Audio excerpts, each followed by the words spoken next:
Irmãos já estão de pé já há um tempo, né? E eu confesso que quando nós preparamos a liturgia, às vezes é uma crise que a gente vive, né? Para evitar que ele fique em pé, senta, fica em pé, senta, fica em pé também direto, né? Enfim, pelo menos nós conseguimos fazer algo claro, dinâmico, que não cansa os irmãos, mas dá prazer com os cânticos e com as leituras. Evangelho de Lucas, capítulo 23.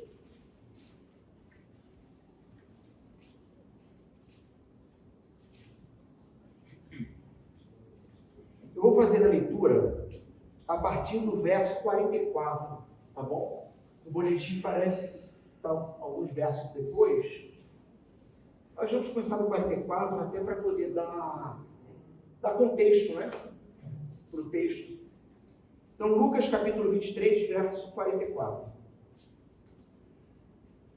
Diz o seguinte a palavra do Senhor: já era quase a hora sexta e escurecendo-se o sol, houve trevas sobre toda a terra até a hora nona. Então, a hora sexta, para quem não sabe, por volta de meio-dia, a hora nona, às 15 horas, 3 da tarde. É exatamente um horário específico de orações e sacrifícios no templo.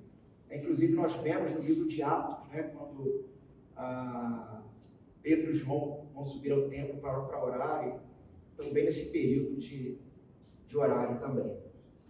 Então, esse é o horário. Lá no Gólgota, tudo escuro. E Lucas, diferente de outro evangelista, vai colocar um evento bem aqui, um pouquinho antes da morte. O ponto é que tudo é muito concomitante, né? É tudo muito, quase que ao mesmo tempo. Lucas tem uma intenção autoral aqui. Ele vai dizer: rasgou-se pelo meio o véu do santuário. Então Jesus clamou em alta voz: Pai, nas tuas mãos entrego o meu espírito. E dizendo isto, expirou. Vendo o centurião o que tinha acontecido, deu glória a Deus, dizendo: verdadeiramente este homem era justo. E todas as multidões reunidas para este espetáculo, vendo o que havia acontecido, retiraram-se a lamentar, batendo nos peitos. Entretanto, todos os conhecidos de Jesus e as mulheres que tinham seguido desde a Galileia permaneceram a contemplar de longe essas coisas. Amém. Palavra do Senhor, lida. Podem assentar.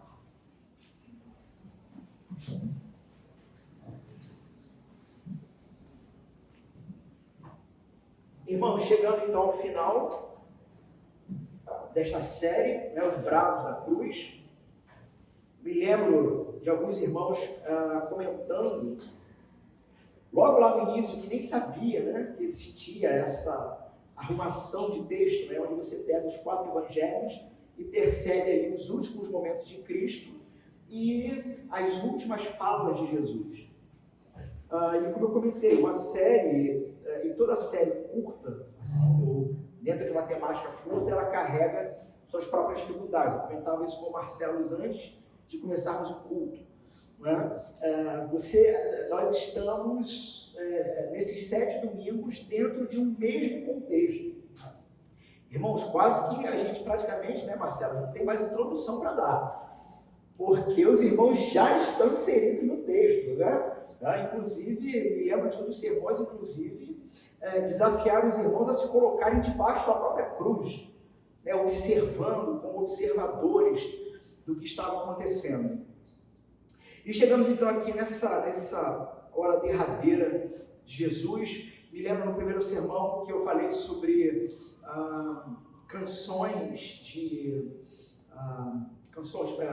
composições clássicas, como Requiem, né, músicas escritas como uma despedida fúnebre, como um preparo. Nós temos aqui então uma melodia, né, talvez em sete rimas, apenas para fazer uma metáfora, mas uma melodia proclamada pelo próprio Cristo, pelo próprio Jesus, que chega no ponto central de toda a sua obra, de tudo que ele se preparou durante, não somente durante todo o seu tempo em que ele encarnou. Temos que lembrar dos textos do nascimento, do Natal, e apenas Lucas vai dar um detalhe sobre a infância, pré-adolescência de Jesus, mas nós temos especificamente dos 30 aos 33 anos, especificamente os preparativos, e veja, não só do Cristo, mas de toda a criação, de todo o cosmos, o Senhor reinando, governando e preparando para que tudo acontecesse, e nesse período de 3 anos de ministério de Jesus, tudo caminhasse para esse ponto. E nos fazendo, inclusive, lembrar o seguinte: aqui temos o ponto alfa e ômega da vida e da existência. Temos aqui o acontecimento de fato, não somente como era antes, no campo das ideias, como, por exemplo, quando o Apocalipse fala sobre o Cordeiro de Deus que foi morto na fundação do mundo. Aquilo que havia acontecido já nos planos de Deus na fundação do mundo, que inclusive me faz refletir o seguinte, que a própria fundação do mundo, a própria criação do mundo, exigiu o Cordeiro morto. Me lembro de falar sobre isso em algum outro sermão, porque alguém poderia perguntar, se o Senhor já sabia que tudo isto iria acontecer, por que ele fez? Irmãos, teólogos debruçam sobre esse tema, e as discussões às vezes são homéricas, mas me parece que a melhor resposta, ou pelo menos a resposta mais bíblica, é que ele fez tudo isso por amor. Por amor. Por quê? Se fosse levar até as últimas consequências do seguinte fato: uma assembleia trina, santa, da fundação do mundo, ou nos preparativos da fundação do mundo, vamos criar, vamos plantar, vamos colocar o alvo do nosso apreço e da nossa alegria ali, e vamos chamar de homem, e depois daremos uma companheira para chamar de mulher. Mas já sabendo de tudo o que ia acontecer, eles poderiam então simplesmente, o Deus Trino, Pai, Filho, Espírito, nessa Assembleia Santa, dizer: não façamos, porque vai dar ruim, não vai ser legal. No ano de 2022, inclusive, vão falar muita bobagem. Não vamos fazer. E simplesmente não existiríamos. No entanto, ele diz: ok, sabemos o que vai acontecer. Alguns teólogos, inclusive, vão dizer que por conta da soberania de Deus, o próprio Senhor, que governa e rege toda a história, usa isso como uma estratégia pessoal para fazer com que meras criaturas, porque para quem não sabe, sabe aquele estado popular, somos todos filhos de Deus? Não somos. A humanidade não é. Filho de cachorro é cachorrinho, filho de gato é um gatinho, pato, patinho. Filho de homem, de gente, é gente. Filho de Deus é Deus. Não somos filhos de Deus. Somos criação de Deus, criaturas do Senhor. Mas, providencialmente, é isso que alguns teólogos estão vão dizer, que não seria errado pensar que Deus vai usar tudo isso para que legalmente Ele nos adote, deixando de sermos criaturas para de fato sermos filhos e filhos adotados do Senhor, em que Ele vai oferecer então o próprio Filho único, unigênito dele, em sacrifício para nos substituir. E a partir disso aí nós temos as cartas de Paulo e outros textos bíblicos que vão falar que agora nós temos que nos revestir do Cordeiro, que o sangue do Cordeiro nos cobre, que nós agora temos cheio de filho, porque no final das contas, por causa desse sacrifício, por causa de todos esses brados que nós vimos nesses últimos 7 domingos, por causa de tudo que nós estamos vendo, nós somos feitos agora não mais nós mesmos, mas entramos num processo de modificação para caminharmos de fé em fé até a estrutura do homem perfeito, que é Jesus, o nosso rei e representante. Irmãos, esse é o tema central das Escrituras.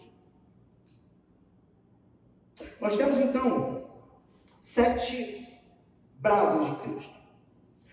Percebam que o primeiro e o sétimo foram dirigidos ao Pai. Inclusive, o primeiro e o sétimo, o próprio Jesus se refere ao Pai dele. Da mesma maneira que Jesus se referiu ao Pai dele a vida inteira. Vocês se lembram lá, Jesus, lá com seus 12 anos, quando supostamente se perde dos pais, né? Na verdade, Maria e José acharam que o menino tinha se perdido. Jesus sabia exatamente, com 12 anos de idade, o que estava fazendo. Inclusive, é o que ele vai responder para a mãe dele. Você não sabia que a mim me cabia me ocupar das coisas do meu pai? Então, o Pai, o Deus cristão, o que, aliás, é a grande diferença de qualquer outra suposta divindade, tá? Inclusive do próprio Alá, que alguns vão dizer que seria, né, a visão do Deus hebreu, mas com os muçulmanos. Não é. O Deus cristão carrega uma característica pessoal. Ele resolve se revelar à sua criação e ele se revela com um nome específico: Pai.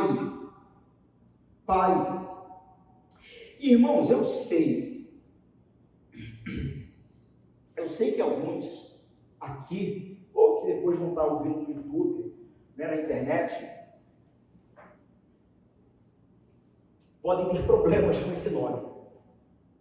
Pai.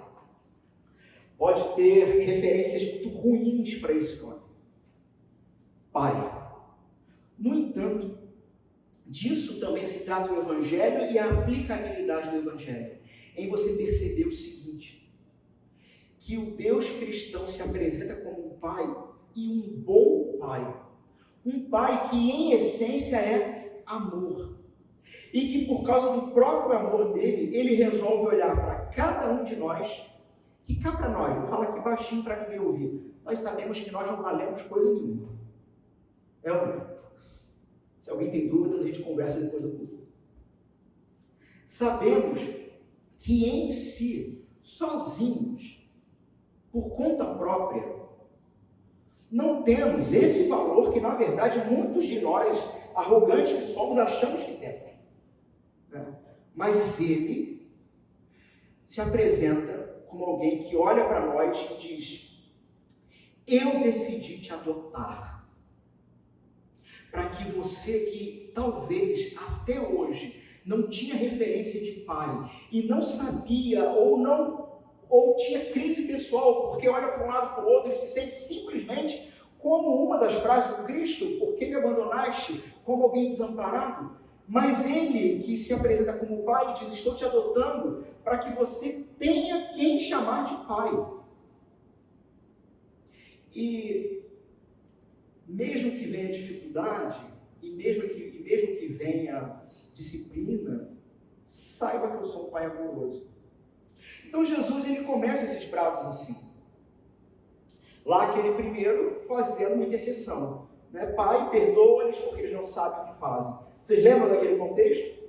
Né? Aproximadamente 9 horas da manhã, depois de todo o flagelo, depois da passeata, ele carregando a cruz, e o Sirineu, Simão Sirineu é chamado para ajudar ele, porque ele já não aguenta mais aquilo, e chega no Gólgota aí, enquanto muito provavelmente as marteladas são dadas, ou talvez ele está sendo erguido, ele vai balbuciar isso: Pai.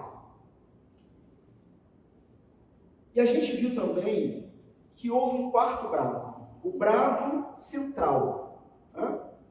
Sendo que nesse brado central, talvez não somente em toda a sua vida terrena, mas talvez em toda a eternidade, ou durante toda a eternidade, Jesus, o Logos encarnado, o Filho, se refere a Deus não mais como alguém que pode lhe estender o ombro para que ele descanse, mas ele se refere ao Pai como Deus. Deus meu, por que me desamparaste, por que me abandonaste? Deus meu, o Senhor, Deus, então, naquele momento crucial do quarto brado, tem o filho um objeto de repulsa, porque ele carrega no seu próprio corpo moído todos os nossos pecados. Todos os nossos pecados. Os que cometemos no passado, os que vocês cometeram e eu cometemos hoje, e os que vamos cometer amanhã. Todos os nossos pecados. Para que nem altura, largura, profundidade, anjos ou demônios, ou qualquer coisa que fosse, pudesse nos separar do amor dele. Jesus garante no seu próprio corpo, com a sua própria vida, a nossa vida. Para que o Pai, novamente, olhe para nós e diga: você é muito amado. Sabe por quê? Porque a ideia de adoção é a ideia de uma escolha pessoal de paternidade. E percebam como é que isso faz muito sentido quando você pensa, né, nos tempos da época onde você não tinha métodos contraceptivos, ou pelo menos não tinha métodos eficazes, né, realmente eficazes contraceptivos, e a qualquer momento simplesmente uma mulher poderia engravidar e um homem poderia se ver como um pai, mas ele não escolheu por isso. Em contrapartida, a adoção é uma decisão pessoal. É olhar para você, faminto, falido existencialmente, com a alma destruída, e o pior é que é gostando disso, né? Caminhando a passos largos para o inferno, e ele olha para você, e por causa do sacrifício ele diz: eu estou te adotando. Só que nesse quarto brado, no brado do meio, onde nós temos a ausência do próprio Deus, é o ponto central em que Cristo foi abandonado. Onde definitivamente ele ali personifica perfeitamente todos os sacrifícios do Antigo Testamento, o Cordeiro perfeito e definitivo enviado por Deus, que vem ao mundo para tirar pecado. Só que nesse processo, entre o primeiro brado, o sétimo brado, que ele vai voltar a chamar de Pai. No quarto brado ele chama de Deus. Mas no último ele volta àquela relação de família. Nesse processo, Jesus ele se dirige à humanidade, né? No meio desse caminho, né? Ele se dirige a nós como rei, como aquele que governa, como aquele que diz: eu preso, imobilizado nessa cruz, como alguém completamente tetraplégico, sabe? Sem a menor condição de absolutamente nada fisicamente, garanto e proclamo: hoje mesmo estarás comigo no paraíso. Porque ele é rei, porque ele governa. Ele se apresenta como rei, ele se apresenta como profeta, como aquele que faz com que todas as profecias de fato se cumpram nele. E vimos inclusive isso, como que ele rege toda a história da criação e da humanidade e da eternidade pregado numa cruz, preso numa cruz. O verdadeiro profeta, que não somente diz o que vai acontecer, mas garante também, porque ele é o próprio Deus. Ele se apresenta a nós como um sacerdote, ou, na verdade, grande sumo sacerdote, que o livro de Hebreus vai proclamar o tempo todo: nosso sumo sacerdote, Jesus Cristo, o que faz a mediação perfeita, o que entrega o sacrifício perfeito, não sendo exigido mais nenhum tipo de sacrifício ou obra para se chegar ao Pai, mas apenas a fé, a crença, a confiança de que esse sacrifício te substitui. E para corrigir talvez um pensamento teológico ou uma ideia mal difundida de que nós estamos oferecendo Jesus como nosso sacrifício. Quem ofereceu Jesus como sacrifício foi o Pai. Nem oferecer ele por fé a gente oferece. Por fé, nós reconhecemos a substituição. Porque é o Pai que está oferecendo o sacrifício, não é a gente. Não somos nós, mas é o Pai dele.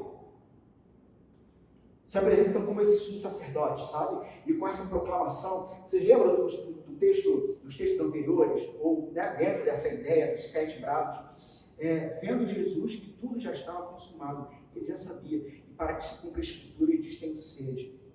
E após esse tenho sede, aí ele vai dar esse brado: está consumado. Ele faz questão de, como sumo sacerdote que finaliza o ritual do sacrifício, onde ele é ao mesmo tempo o mediador do sacrifício e o objeto, o ser a ser sacrificado. Eu me lembro de ter lido isso em algum lugar, talvez tenha sido John Stott, eu não lembro, mas eu acho que foi John Stott, ou foi o Carson, eu não sei. Mas ele vai dizer o seguinte, como que a religião cristã ela era muito estranha, até hoje. A religião cristã é muito estranha, as pessoas não entendem.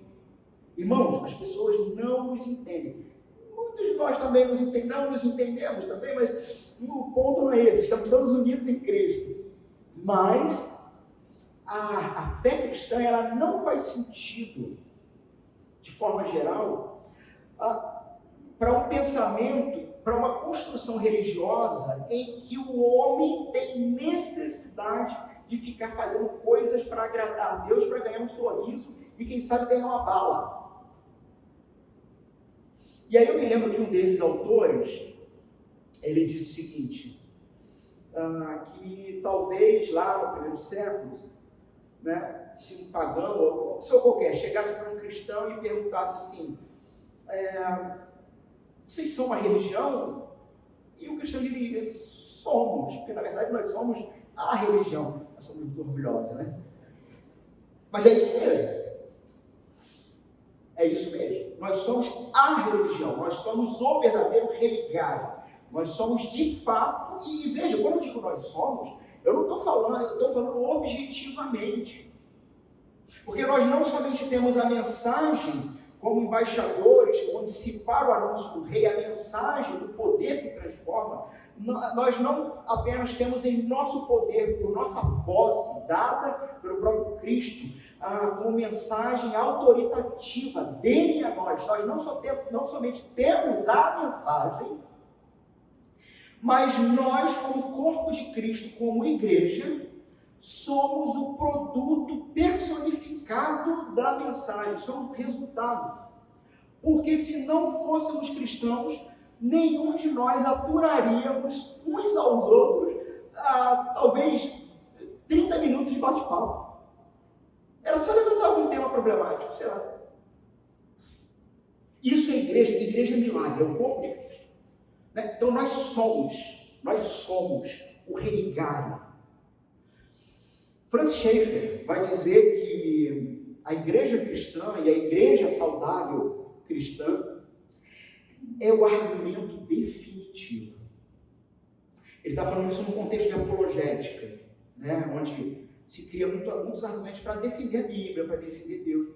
E o Francis Schaeffer, teólogo, pastor suíço, se não me engano era suíço, sei que ele morava na Suíça, nos Alpes, né?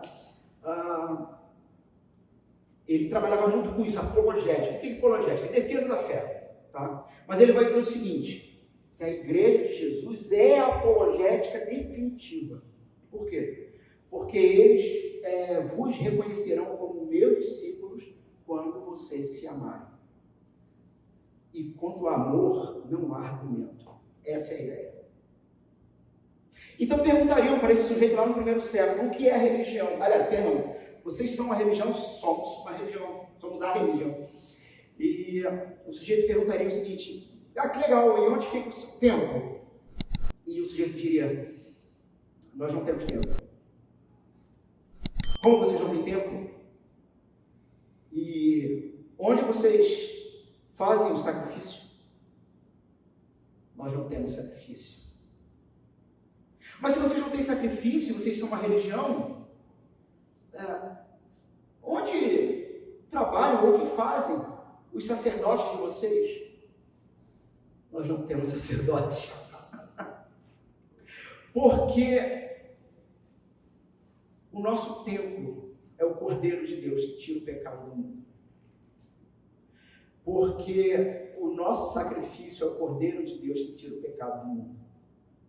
Porque o nosso sumo sacerdote é o Cordeiro de Deus que tira o pecado do mundo. Por isso que nós somos livres para ir. Por isso que nós somos livres para anunciar. Não há absolutamente nada, ritualisticamente falando, que nos segure e que impeça qualquer um de nós aqui a proclamação e expansão do reino. Lembrando novamente, a igreja é o reino de Deus. A igreja é o reino. E o Senhor reina. E o Senhor Jesus está reinando. E Ele está reinando e Ele está conduzindo a sua igreja na expansão desse reino. Desse reinado. Mas Ele se apresenta a nós não somente como rei, profeta e sacerdote, mas Ele se apresenta como um irmão. Ele é aquele que na cruz, no seu requiem, na sua sinfonia de morte, e eu sei que o tema morte, ele é ruim, mas veja, é a morte que nos é esta morte que nos alegra. Inclusive porque Ele próprio, que se oferece para essa morte, para esse sacrifício, tem plena certeza e confiança de que não ficará na morte. Mas Ele, com isso tudo e para isso tudo, Ele também se identifica. Maria, lembra? Mulher, eis aí teu filho.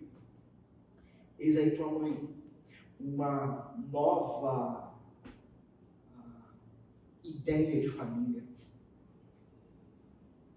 Já falei isso algumas vezes e isso pode de repente chocar alguns, mas a gente tem que lembrar de textos, em Mateus, por exemplo, quando Jesus vai dizer que eu vim trazer espada. Pais vão se levantar contra filhos, mães contra filhas, por causa do nome dele. E quem amar mais a sua família do que ele, não é digno dele. Irmãos, eu ia usar uma palavra aqui que não é apropriada para culto, mas é estranho isso, né? Mas é isso. É isso. E eu não tenho como deixar de lembrar, já citei aqui, um sermão musical chamado Amado Timóteo, que num determinado trecho, o autor desafia, né? Ele fala assim, olhe para a vida de Timóteo, velho, morrendo, preso, e ele fala assim, você quer mesmo ser crente? Aqui eu estou parafraseando ele, tá? Porque o Evangelho e tudo isso, todo esse drama e toda essa coisa terrível que aconteceu na cruz, ele tem que nos levar a, de fato, nos percebermos dentro de um novo reino, não mais no império das trevas, mas no reino do amor, a igreja, que é o reino de Deus, sendo espalhado, e como cidadãos desse novo reino, seremos desafiados constantemente a agirmos e vivermos pelos padrões legais desse novo reino da igreja. Sabe o que significa? Que vai doer em você e em mim. E aí é o seguinte, meu irmão, faço a pergunta do autor da canção da Amado Timóteo, tu quer mesmo ser crente, cara? Porque, inclusive, a gente tem essa ideia, né, que às vezes a gente prega e a gente tenta, às vezes até sem querer, tá? Não vou, mas alguns acabam até aguando, sabe? Afinando o evangelho, aguando o evangelho, para que as pessoas se convertam ou se decidam por Jesus, a ponto de dizer, não, porque a sua vida vai mudar, porque vai melhorar. Irmão, não vai. Não vai. Ou ela vai mudar e melhorar à medida que você está numa igreja muito ruim. Desculpa, tem igreja muito ruim por aí. Igreja do mal, maligna, que te prende na força da legalidade, na força da hipocrisia. Graças a Deus, nós aqui não somos, graças a Deus, referência também não, no sentido de somos os melhores ou coisa parecida, não é esse o ponto. O ponto é, a partir do Evangelho, aprendermos a identificar comunidades cristãs saudáveis, até para que vocês possam indicar outros irmãos que estejam mais distantes, sabe? Mas é isso, toda essa cena trágica de Cristo, desse Jesus que se apresenta fazendo nova família, que se apresenta também como um pedinte. Tenho sede. Um pedinte. Um rei que se identifica completamente com as nossas necessidades, com as nossas mazelas, com as nossas tristezas. Meu irmão, ele vai exigir coisas de vocês e de mim. Vai exigir. Você quer mesmo esse evangelho? Eu não consigo esquecer essa música. Você quer mesmo se meter com isso? Porque ele diz assim na canção, olha, o evangelho, ele vai virar a tua cabeça. Quando você menos perceber, você já não vai mais agir como você agiria normalmente, mas você vai agir como Jesus e você vai sofrer. E você vai dizer, tenho sede, estou cansado. Em determinados pontos da sua própria caminhada, você vai chegar a proclamar, Deus meu, como que se você realmente tivesse perdido a referência de onde ele está e já nem percebe ele mais como pai, porque está pesado. Porque fui abandonado. Só que a sequência final vai ser, Pai, nas tuas mãos entrego o meu espírito. Irmãos, veja se essa última palavra de Jesus, então, ela não é a última, a suprema palavra que demonstra toda a sua confiança. E veja se de fato esse brado, ele nos desafia em pelo menos dois aspectos, em vários, mas que me vem à memória aqui pelo menos dois aspectos. O primeiro aspecto eu me lembro de falar sobre isso no último sermão. Jesus é o único que pôde ir até a sua morte com tudo que tinha que fazer na vida feito, sabe? Porque a morte, a crucificação dele era o ato final, naquela circunstância. Então ele é aquele que poderia chegar ao momento da sua morte sem arrependimento de coisa alguma, né? E nós? O quanto estamos nos preparando para isso? Mas o ponto é que quando Jesus proclama, Pai, em tuas mãos entrego o meu espírito, como nós já lemos na nossa liturgia, Jesus está novamente, irmãos, é o último suspiro, mas ele está recitando uma rima melódica. Jesus era muito musical, né? Embora talvez se você ler de forma fria os evangelhos, você não consegue perceber o lirismo de Cristo, a própria poesia, que variavelmente ele usa, e ele faz, né?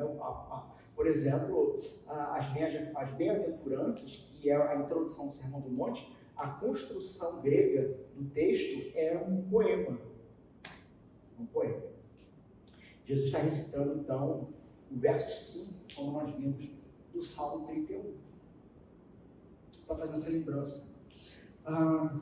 Um salmo em que Davi, ao registrar aquele salmo, ele se vê, então, rodeado, cercado por inimigos, sendo humilhado a ponto de desfalecer, mas é um salmo que expressa confiança em Deus.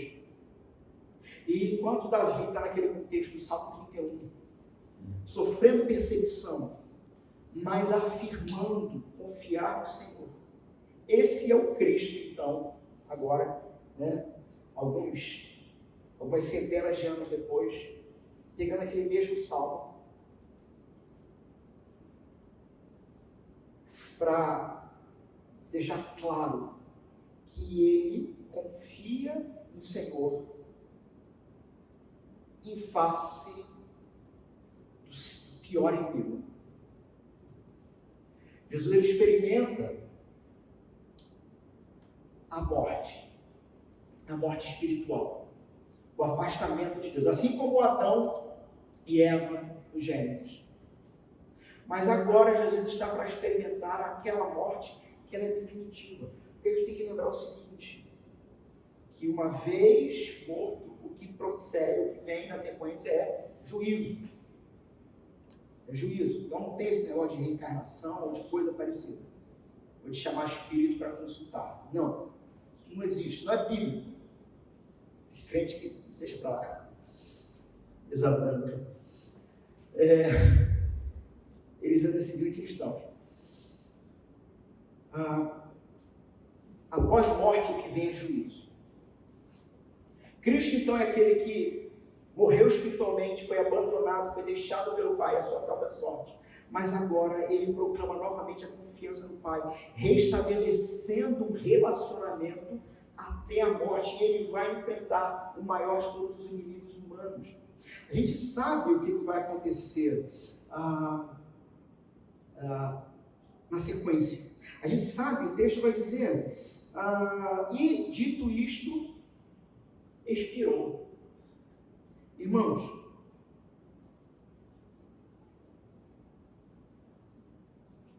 talvez poderíamos ter em mente o seguinte: expirou, mas então haverá Páscoa, haverá um domingo de manhã, ele não será deixado na morte. O relacionamento entre pai e filho foi estabelecido no Cordeiro de Deus. Todo o pecado do seu povo não subsistiu. Mas ele precisava ainda enfrentar esse último verdadeiro Golias. Jesus expressa na recitação desse salmo submissão, primeiro, submissão à vontade de Deus. Como já dissemos várias vezes aqui, Jesus não foi obrigado a absolutamente nada, mas ele decidiu fazer isso. E esse salmo, como Davi expressava, olha, eu estou passando por tudo isso, mas mesmo que eu morra, eu entrego a ti o meu espírito. Irmãos, os autores, os estudiosos vão falar sobre essa fala de Jesus. O termo, a construção, a ideia é de uma delicadeza, é de uma doçura. Pai, nas tuas mãos entrego o meu espírito. É de uma confiança. Penso que é uma boa frase para todos nós termos guardado no coração. Pedindo a Deus, inclusive, que no dia da nossa morte, nós tenhamos a chance de proclamar. E crente é assim, crente não tem medo de morrer não, irmãos. Sempre veio a pandemia, vários foram ceifados, ficamos tristes, angustiados, pesarosos, mas medo de morrer, na hora da morte, fazemos o que Estevão fez, onde o próprio Lucas, autor de Lucas e Atos, repete a mesma sentença, agora na boca do primeiro mártir. Só que não é mais Pai. Jesus, nas tuas mãos entrego o meu espírito. Isso é frase de crente, que não tem medo de morrer. Porque, na verdade, uma vez que você está seguro em Cristo, já não tem mais medo da morte. Quando você não tem mais medo de morrer, é aí que você pode viver com todo gozo. Pode viver de forma plena. Porque não há absolutamente nada que vai te deter, te separar do teu Senhor ou te deter da eternidade. Agora, a outra questão que eu vejo também no texto, além dessa da morte em si, é o que nós chamamos de conversão. Porque o que é a conversão, se não de fato, todos os dias, e lembre-se, por que todos os dias? Porque conversão tem relação com arrependimento. Gente que não se arrepende dos seus pecados, tem coisa errada aí. Tem alguma coisa que está errada. E sendo bem honesto, não teria problema algum de falar a um impenitente, alguém que se recusa a se arrepender dos seus pecados. Você não é cristão. Melhor saber agora, porque quem sabe tem a chance de se arrepender ainda. Quantos estão caminhando numa vidinha medíocre religiosa, achando que vão estourar as portas de São Pedro, né, do reino dos céus, pela força, porque vivem uma vida aqui na terra, controlada e regrada, e confiando nas suas próprias obras. Mas não se arrepende. O maior dos pecados, e é o pecado que vai desembocar em todos os outros pecados, que é falta de amor. O que adianta fazer qualquer coisa sem ter amor? Ela está batendo, não serve para coisa nenhuma. Ora, como é que você pode se afirmar um cristão se o final das tuas obras não reflete amor? Vários textos vão fazer essa construção, mas o texto que me vem à mente, o texto que eu trabalho muito no discipulado, é o texto de 1 Pedro, capítulo 1, onde Pedro começa falando sobre a fé que já nos foi dada pelo próprio Deus, e que você tem que, com diligência, acoplar a essa fé algumas questões, que no discipulado, quem for fazer comigo ainda vai ver, mas está no texto bíblico. Leia a 1 Pedro, primeiro ou segundo, agora, ou é 1 ou 2 Pedro, capítulo 1? Acho que é 2 Pedro. Mas começa pela fé. E o crente, ele é orientado, então, a partir disso, trabalhar certas questões que no final dá amor. No final tem que dar amor. Então, essa frase de Cristo, que expressa submissão à vontade de Deus, tem que ser uma frase que de fato está na boca do cristão todos os dias. Porque, novamente, se condição de crente é gente que se arrepende, é alguém que se arrepende constantemente, e se arrepende principalmente do quê? Por não amar. Por não ter conseguido expressar o amor que se deveria.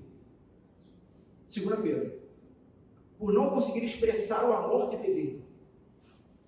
Então, conversão é de fato, depois que você está cansado da vida, em vários aspectos, cansado da religião, para quem vem de um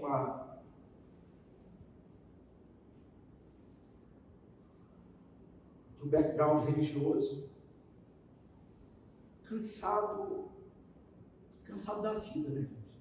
Vocês conhecem gente que não é cristã, né? Alguns continuam se iludindo com festa, com farra, com bagunça. É, na verdade, uma forma de tentar ludibriar a realidade da morte, porque vai morrer, porque o salário do pecado é a morte. Então, o não cristão é aquele que ocupa a sua vida com farra, com promiscuidade, com qualquer coisa que faça ele esquecer a verdade que Deus está irado com ele por causa do seu pecado. Então, alguns se embebedam, outros fumam maconha, né? A tentativa de não se matar, ou seja, ficar entorpecido. Só que chega uma hora que essas pessoas estão cansadas também. Não se iludam. Olha aqui uma dica pastoral para vocês, tá? Não se iludam com foto de Instagram, um story, tá? Ele está lá rindo, aquele prato bonito. Não se iluda com isso, não. Não se iluda com isso. Porque no fim das contas, quando o homem chega ao fim de si mesmo, ele só tem uma solução. Ou uma bala na cabeça, Ou Pai, porque pode chamar de Pai ao entender a mensagem do Evangelho. Pai, definitivamente eu percebo que eu não tenho condições de carregar minha própria existência por si só, pela minha própria força. Portanto, em tuas mãos eu entrego meu espírito. E isso é uma declaração de beleza. Está aí uma boa oração para você fazer todo dia, de manhã e de noite. Definitivamente, Senhor, nas tuas mãos eu entrego meu espírito. Eu não tenho condições. E o Pai cuida. Não somente uma expressão, então, da confiança na vontade de Deus, é essa frase, mas também uma confiança de que Deus, na boca de Cristo, vai o libertar, ou o livrar, o trazer da morte. Né? Acompanhe comigo, estamos em Lucas. Vamos em Lucas, vamos para o capítulo 9, por favor. Lucas capítulo 9.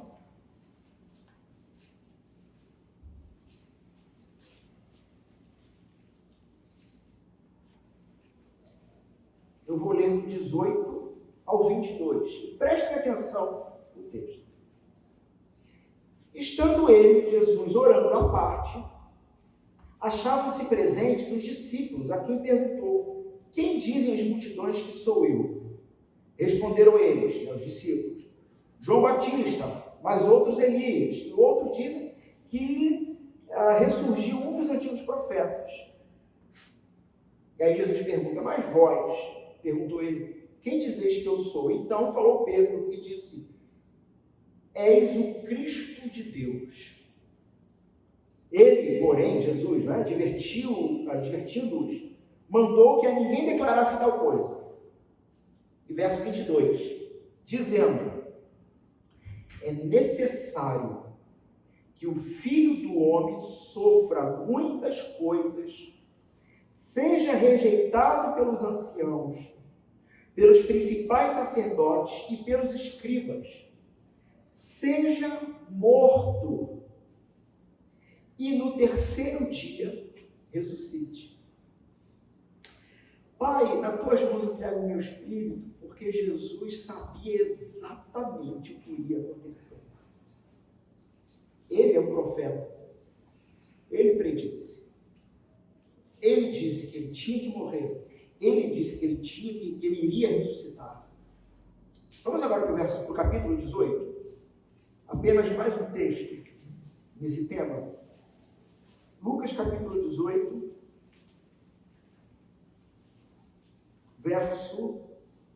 eu vou ler do 31 ao 33. Tomando consigo os 12, disse-lhe Jesus: eis que subimos para Jerusalém, e vai cumprir-se ali tudo quanto está escrito, por intermédio dos profetas, no tocante ao Filho do Homem. Pois será ele entregue aos gentios, escarnecido, ultrajado e cuspido. E depois de o açoitarem, tirar-lhe-ão a vida. Mas, ao terceiro dia, ressuscitará. O Senhor Jesus tinha plena confiança em que o Pai não o deixaria na morte. Veja, se conversão também não é exatamente a mesma coisa. Se a frase na boca de um cristão, Pai, Deus cristão, nas tuas mãos eu entrego o meu espírito, precisa partir de uma confiança honesta, em que, primeiro, sem Ele você está perdido. Segundo, Ele vai te suprir. Ele vai te manter nesta vida e na vindoura. Ele não vai te abandonar.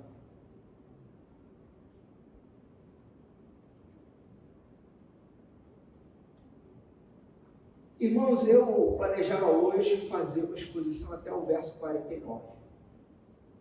Porque realmente achei que apenas essa frase não traria alimento suficiente para os irmãos. Mas eu não posso de uma vez só, querer que todos comam um mocotó, né? Empurrado goela abaixo. Então vamos caminhar para o fim. Aqui, de fato, apenas essa frase, eu ainda enfatizaria todo o acontecimento e os resultados. O centurião que observa a justiça dele, o que significa isso? O verdadeiro justo. O povo que sai batendo no peito, que foram para ver um espetáculo, mas aquele espetáculo mudou a percepção deles. Eles saem lamentando.